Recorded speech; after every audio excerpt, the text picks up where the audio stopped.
Imagine a tightrope walker gracefully balancing high above the ground. Now imagine replacing the tightrope with the Indian economy. The stakes maintaining a delicate balance between the economic growth and the twin challenges of fiscal deficit and public debt. So, in this video, we'll delve into the topics of economic concepts like fiscal deficit, when a government spends more than it collects its revenue through taxes and other sources in a particular year. It incurs a fiscal deficit, thinking of it as your household spending exceeding your income for a period. Then, public debt.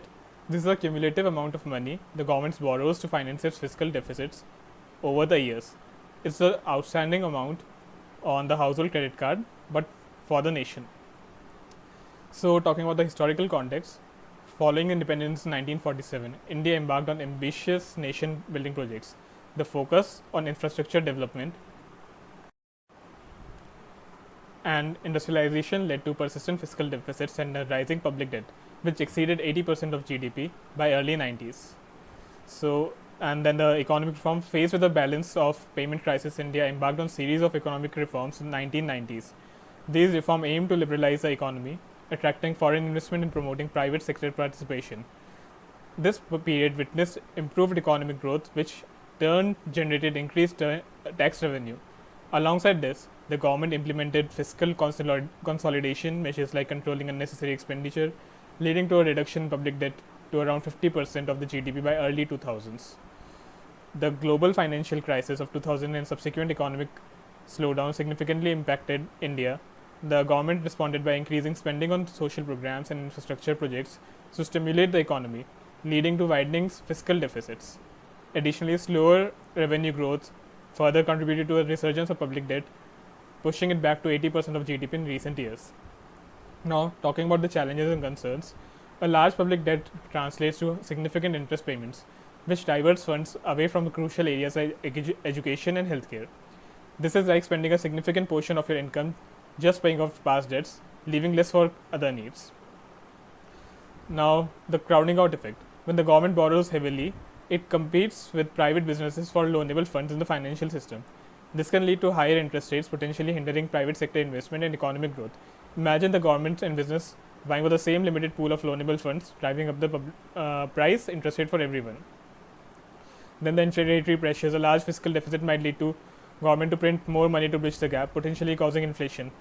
This means the value for your money decreases over time, eroding purchasing power and impacting the everyday lives of citizens. Higher debt levels restricting the government's ability to respond effectively to economy shocks or emergencies. Imagine having maxed out your credit card, leaving you with limited financial flexibility to handle unexpected situations. So, what are the measures taken? Fiscal consolidation. The government has undertaken various measures to address these challenges. Focus on fiscal consolidation to bring down the fiscal deficit and stabilize debt levels. These measures include tax reforms. Initiatives like GST aim to improve tax collection efficiency and broaden the tax base. Expenditure rationalization, identify the and reducing non-essential spending across various government departments.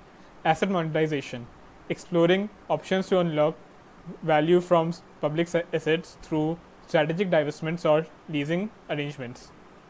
Talking about economic growth, additionally, the government understands promoting the economic growth is crucial for generating more tax revenues and improving the debt to GDP ratio. This involves fostering a business friendly environment and attracting investments and encouraging innovations. So, what can be the further measure? The short term for the new future 1 to 3 years, the government can focus on improving tax administration, utilization, technology to plug tax loopholes and widen the tax base efficiently. Then targeted subsidy reforms, identifying and streamlining the subsidies to ensure they reach intended beneficiaries and reduce wasteful expenditure. For the medium term, like next 3 to 5 years, the measures can be public sector efficiency by reducing wasteful spending and state fiscal consolidation, encouraging state government to adopt similar fiscal consolidation initiatives through responsible budgeting and expenditure control.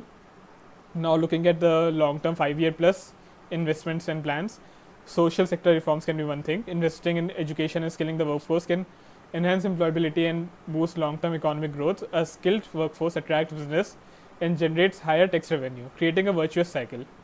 Then the infrastructure development, attracting private sector participation through public-private partnerships for infrastructure projects can leverage private sector efficiency and reduce government financial burden. This allows the government to focus on other crucial areas. So, discussing about the barriers to implementation, one major challenge can be political will.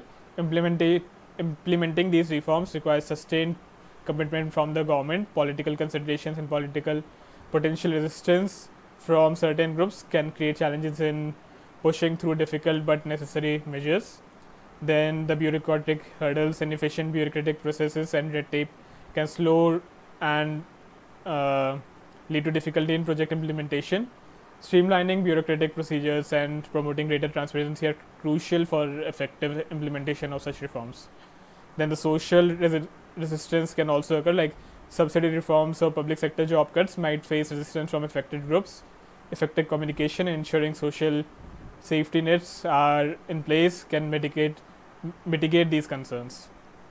So, in short, India's fiscal situation requires a multi-pronged approach, balancing immediate needs with the long-term goals. By addressing the challenges we discussed, taking calculated measures to achieve fiscal consolidation and sustainable economic growth, and overcoming implementation barriers, India can achieve a healthy fiscal equilibrium.